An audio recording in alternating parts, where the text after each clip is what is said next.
자, 안녕하세요. 주식 정리해드리는 주정남 2월 16일 오늘도 시장 정리부터 시작을 해보도록 하겠습니다. 일단 러시아가 우크라이나 접경지대에 배치한 일부 병력을 철수한다라고 밝히면서 이 전 세계 지수 모두 급반등하는 모습이 보여졌죠. 이번에 미국이 러시아의 우크라이나 침공 디데이로 지목한 16일 하루 앞두고 러시아 국방부 대변인은 임무를 완수한 남부군 이 관구와 서부군 관구 소속 부대들이 훈련을 마치고 기존 부대로 복귀를 시작할 것이다라고 발표했는데요. 이러한 내용들 자체가 어느 정도 시장의 긴장감을 빼줬다. 이렇게 볼 수가 있을 것 같은데 아직 완벽하게 해소가 된 건 아닌 것 같은 게요. 이번에 미국 국무부 대변인이 라브로프 장관 발언과 관련해서 대화 여지를 남겨둔 것에 주목한다면서도 긴장 완화를 위한 가시적이고 실질적인 징후가 아직은 없다라고 밝혔습니다. 조 바이든 대통령 역시도 장 마감 직전에 열린 기자회견에서 러시아군의 철군을 확인하지 못했다며 러시아의 우크라이나 침공 가능성이 여전히 높다라고 언급을 했기에 지금 이번에 액션은 물론 시장의 긴장감을 어느 정도 완화시켜주는 그런 액션이다라고 볼 수 있겠지만 안심할 정도는 아니다. 아직 여전히 경계를 하면서 시장을 지켜봐야 된다. 이렇게 정리를 해볼 수가 있을 것 같습니다. 그래도 이제 푸틴 대통령이 전쟁을 원하지 않는다라고 계속 밝혔으며 서방 파트너들과의 합의를 원한다고 거듭 강조를 했기 때문에 이제 이 러시아를 중심으로 회담이 어떤 식으로 진행이 되는지 이걸 보는 것도 중요한 포인트가 될 것 같다라고 생각이 드네요. 자, 이런 가운데 생산자 물가지수가 시장 예상치를 웃돌면서 인플레이션 우려는 더욱 커지는 모습을 보여주고 있는데요. 보통 생산자 물가지수는 소비자 물가지수의 선행지수다라고 많이 볼 수가 있기 때문에 이번에 이제 생산자 물가지수가 높게 나오는 건 다음에 이 CPI 소비자 물가지수가 높게 나오는 걸 예상을 해볼 수가 있을 것 같습니다. 자, 전월 대비 1%, 전년 동월 대비 9.7% 상승해서 시장 예상치를 모두 웃돌았다라고 하니까 이 인플레이션에 영향을 미칠 수밖에 없다라는 점은 기억을 하시면서 이 내용은 체크를 해주시면 될 것 같고요. WTI 같은 경우에는 3.5% 하락 마감한 92.07달러에서 끝났고 채권은 혼조, 달러 약세, 금 가격은 하락 마감하였습니다. 자, 그러면 뉴스를 한번 보도록 할게요. 자, 이번에 CE에서 연준의 양적 긴축으로 인해서 금리 인상의 경로가 제한될 가능성을 얘기를 했습니다. 그러니까 양적 긴축을 같이 진행을 하다 보니까 금리 인상이 약간 주춤할 수도 있다. 이런 식의 이야기를 했는데 다만 이제 전제 조건으로 양적 긴축이 만약에 잘 되게 된다라고 하면은 금리 인상 역시도 같이 순항을 할 가능성이 있다라고 이야기를 했으니 요거는 양적 긴축이 어떤 식으로 진행이 될지 요걸 이제 보는 게 포인트가 될 것 같고요. 자, 인텔이 이번에 파운드리 업체 타워 세미컨덕터를 6조 4천억 원에 인수하기로 했다라고 합니다. 그러니까 인텔이 확실하게 파운드리 쪽으로 방향을 잡고 움직인다. 이렇게 볼 수가 있을 것 같은데요. 자, 삼성은 여기에 이제 어떤 식으로 대응을 할지 이걸 보는 게 포인트가 될 것 같네요. 자, 멜빈 캐피털 코로나19 완화 속 경제 정상화에 올인을 했다. 이런 내용이 나왔습니다. 아마 이제 올라가는 데에 이제 올인을 한 것이 아닌가 생각이 드는데 자, 이제 위드 코로나 요거 쪽 한 번씩 계속 보면 좋겠고요. 그 빅쇼트로 유명한 사람이죠. 마이클 버리가 이번에 할리 데이비슨 전기 오토바이에 베팅을 했다라고 합니다. 전기 오토바이 시장 역시도 계속 커지고 있는 게 보이는 것도 있고 이 할리라는 이 브랜드가 갖추는 요 파워풀한 그런 내용들 이런 것들에 주목을 해본 것이 아닌가 싶은데 한국 역시도 전기 오토바이 쪽 한번 체크를 해보면 좋을 것 같습니다. 자, 그리고 버진 갤럭틱이 이 우주관광 티켓을 다시금 판매하는 그러한 모습을 보여주고 있다라고 하는데 이 최근에 우주관광 쪽 떠오르다가 주춤했잖아요. 다시 한번 봐야 될 필요가 있어 보인다. 이렇게 정리를 해볼 수가 있겠고요. 주미대사가 북한의 외교를 촉구한다라고 합니다. 한미 북 대화 복귀 방안을 검토한다라고 하는데 일단 북한이 요즘에 많이 힘들잖아요. 그리고 조금 있으면은 뭐 북한도 기념일 요거 이제 된다라고 하는데 자, 북한이 어떤 식으로 움직일지 당연히 여기엔 관련주들이 꽤 많이 껴있으므로 주목을 해보면 좋을 것 같다. 이렇게 정리를 해볼 수가 있을 것 같네요. 자, 코로나 확진자 숫자는 오후 9시까지 이미 8만 명을 넘었다라고 합니다. 지금 폭증세를 보여주고 있다라고 하는데 여기서 주목해봐야 될 건 뭐다? 감염자 숫자가 많은 건 오케이, 어쩔 수 없다. 자, 다만 이제 중증 전화임률 그리고 사망률 요걸 좀 보면 되겠습니다. 이게 이전과 비교를 했을 때 거기서 거기라면 크게 그렇게 문제가 될 건 없어 보이니까 말이에요. 자, 겨울 지나고 봄바람 부는 메모리 반도체. 메모리 쪽은 한국의 SK 하이닉스와 삼성전자가 콕 쥐고 있죠. 다시금 슈퍼사이클이 돌아오고 있다라는 이야기가 나오고 있으니까 그 아래 소재, 장비, 그리고 완성 업체인 이 삼성전자와 하이닉스까지 한번 쭉 봤으면 좋겠고요.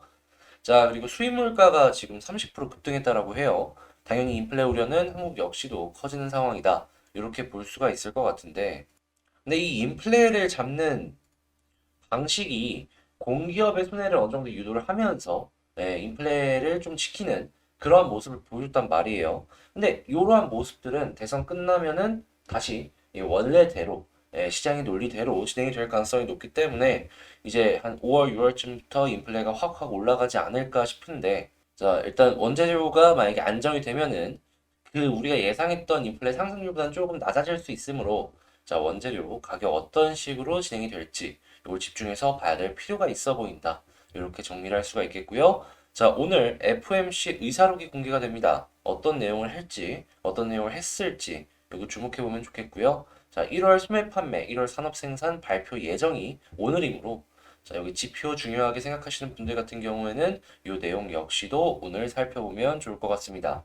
자, 이렇게 시장 정리 한번 싹 해봤는데 자, 이 내용 같은 경우에는 뭐 보시면 아시겠지만 장 시작 전에 이렇게 제가 정리를 해서 올려드린다라는 거.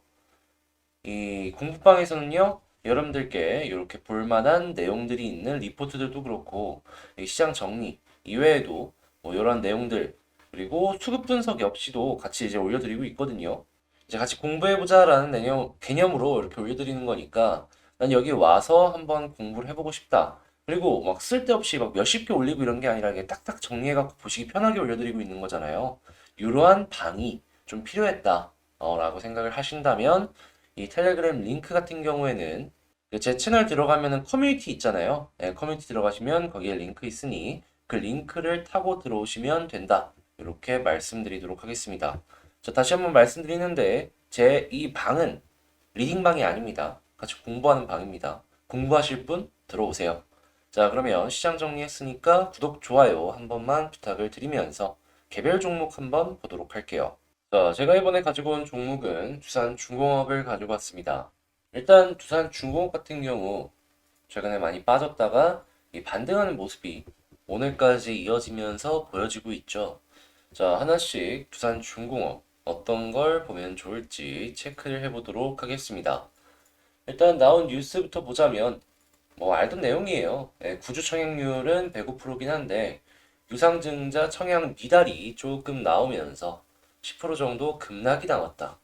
일단 이 부분에 있어서는 제가 말씀을 드렸었는데 이전에 유상증자를 진행한 지 1년도 안 돼가지고 또 한 번 유상증자 진행을 했기 때문에 사람들이 요 심리상 조금 주춤했던 것이 아닌가라고 말씀을 드렸었죠. 요 의견은 지금도 변함없이 유지가 되고 있다. 이렇게 말씀을 드리도록 하겠습니다. 자, 그래도 결국에는 과거에도 이렇게 올라갔단 말이죠. 재료만 좋으면 상승하는 거는 당연히 이 이후에도 기대를 해볼 수가 있기 때문에 지금 이렇게 조금 떨어진다라고 해서 완전히 이건 끝난 것이다 라고 생각하는 것보다는 조금 더 템포를 조금 완화시키면서 긴 호흡으로 지켜보는 게 어떠할까 싶네요. 자, 그리고 두산중공업 하면은 지금 중동 쪽에서 굉장히 적극적인 사업 내용들을 하나씩 보여주고 있는 걸로 지금 시장의 주목을 받고 있는데요. 자, 사우디와 최대 주단조 공장을 건설할 계획.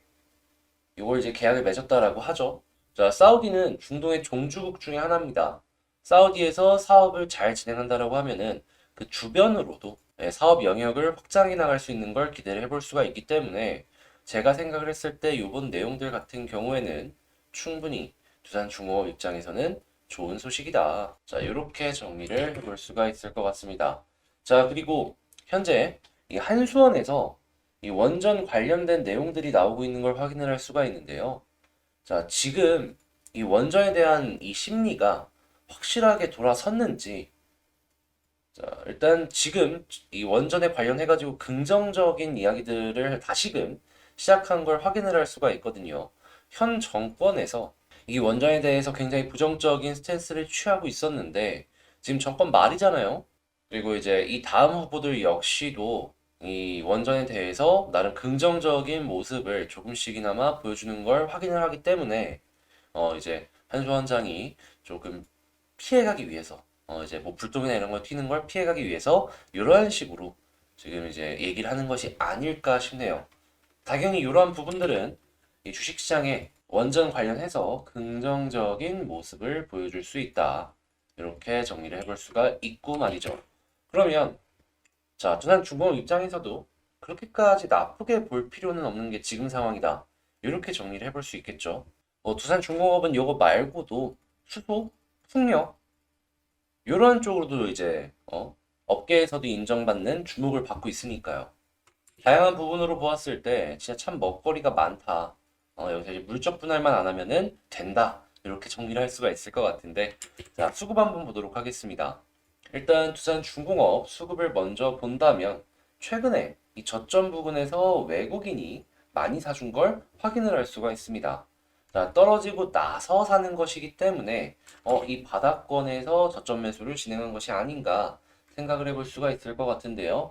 당연히 이런 상황이다라고 하면은 이 수급이 이어가주는 모습을 보여주면서 자, 기관이 마이너스를 계속 이어가줬는데 이걸 플러스로 바뀌어주는 흐름이 보여지게 된다면 여기서 충분히 더 올라가는 그런 근거로 생각을 해볼 수가 있겠죠. 그래서 이 수급 계속 체크를 해보시면 좋을 것 같고요. 자, 그 다음으로 이제 지지 라인을 한번 생각을 해봐야 될 것 같은데 그냥 단순하게 선을 한번 그어 본다면 자, 이러한 라인들 이걸 이제 뽑아볼 수가 있겠습니다. 근데 이걸 일단 지지를 해주고 있잖아요. 그러면 이제 지지는 됐으니까 어느 부분에서 왔다 갔다 하다가 어디를 돌파를 해야 되는지 이걸 생각을 해봐야 될 것 같은데요. 자, 여기서는 그냥 간단하게 딴 거 생각할 필요 없습니다. 자, 요 음봉 있잖아요. 자, 요 안에서만 왔다 갔다 움직여주면 됩니다. 이번에 어떻게든 요 자리를 회복을 시켜준 거잖아요. 자, 이렇게 왔다 갔다 하다가 자, 그럼 어디를 뚫어주면 되냐? 야, 음봉.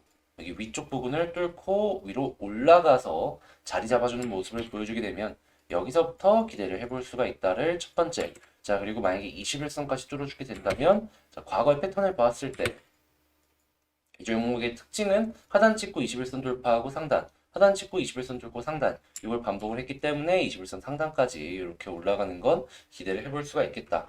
자, 그러면 단기적으로 봤을 때 자, 여기서 이 위로 올라가는 모습이 보여졌을 때 21선 아마 내려가고 있을 테니까 돌파는 쉽게 하겠죠? 그러면 자, 21선 볼린저 상단까지 이렇게 노려볼 수 있겠다. 이걸 단기적으로 볼 수 있는 전략이다 정리해 볼 수가 있겠습니다. 뭐 계속 반복해서 말씀을 드리고 있는 내용이긴 한데 이게 봉으로 바뀐 게 그렇게 크게 없다 보니까 전략도 그냥 계속 유지가 되고 있다. 제가 생각하는 전략은 이렇다. 요걸 이제 참고하시면서 보시면 좋을 것 같아요. 자, 근데 요거는 일단 단기적인 전략, 요걸 말씀을 드린 거잖아요. 그럼 이제 한 중기적인 전략도 이제 생각을 해봐야 되는데 이유는 이 물리신 분들이 대부분 다 이쪽 부분일 테니까 이 정도로 만족 못 하실 거 아니에요. 그래서 이제 중기적인 전략도 한번 봐야 될 것 같은데 요거 같은 경우에는 일단 요 안에서 움직이는 게 일단 가장 최고다. 최고의 일단 횡보 그림이다. 이걸 우선적으로 말씀을 드리고요. 그렇게 움직이면서 241선 올라갈 거고 481선도 올라갈 거고 이제 중기 이평선들이 떨어지기 시작할 겁니다. 그럼 여기서 이제 뭘 돌파하면 되냐? 자, 딴 거 보실 필요 없습니다. 61선 돌파. 61선이 이렇게 아래쪽으로 쭉 떨어지다가 완만해지는 이런 그림이 보여졌을 때 61선을 돌파해주는 그림을 보여주게 된다라고 하면은 여기서부터 추가 매수도 생각해보고 그리고 편하게 봐도 되는 그러한 시기라 이렇게 정리를 해볼 수가 있겠습니다. 자, 그러면 현 상황에서 단기로는 21선 볼린저 상단, 장기로는 61선 돌파 후에 보자 이렇게 정리를 해볼 수가 있겠죠. 근데 그 모든 흐름들은 기본 전제 조건이 뭐다? 이 음봉 안에서 움직이는 모습이 우선적으로는 보여줘야 된다. 자, 이렇게 정리를 해보겠습니다. 자, 이렇게 두산중공업 한번 쑥 봤는데요. 어떻게 좀 도움이 되셨나요? 도움 되셨다고 생각하신다면 여러분 구독, 좋아요 한 번씩 눌러주세요. 여러분들의 구독과 좋아요는 제가 영상을 찍는 데 있어서 굉장히 큰 원동력으로 작용을 합니다. 그러니까 꼭 구독 한 번씩 눌러주시면 더 열심히 할 테니까 꼭 한 번씩만 눌러주시고요. 전 다음에 더 좋은 영상으로 다시 찾아뵙도록 할게요. 이상 주식 정리해드리는 주정남이었습니다. 감사합니다.